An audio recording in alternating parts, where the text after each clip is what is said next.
Berita utama kembali hadir untuk Anda, Saudara, dan kami sudah menyiapkan 5 berita pilihan untuk Anda. Kita ke informasi yang pertama, sekeluarga rampok nasabah bank. Sebuah video aksi kekerasan yang dilakukan perampok terhadap korbannya beredar di media sosial. Polisi pun bergerak dan berhasil menangkap 7 tersangka, spesialis nasabah bank yang kerap menggunakan senjata tajam. Video ini terpaksa kami samarkan karena mengandung unsur kekerasan. Seorang perempuan menjadi korban perampokan saat ia keluar dari sebuah bank. Mencoba melawan, korban justru terus dianiaya. Sementara warga sekitar tak mampu berbuat banyak lantaran takut. Peristiwa yang terjadi di Kabupaten Muara Enim, Sumatera Selatan ini terjadi pada pekan lalu. Polisi pun bergerak dan mengidentifikasi para pelaku yang ternyata berjumlah 7 orang dan salah satunya merupakan perempuan.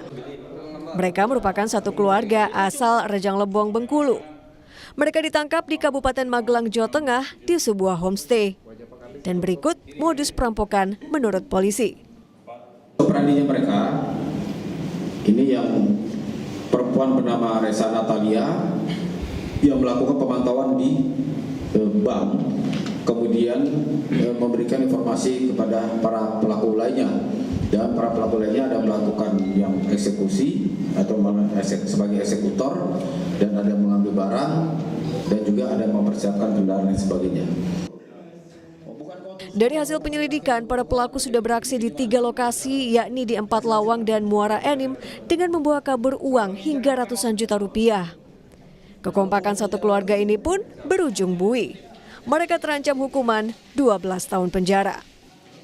Reski Oktora, Muklas Diferensial, Kompas TV, Palembang.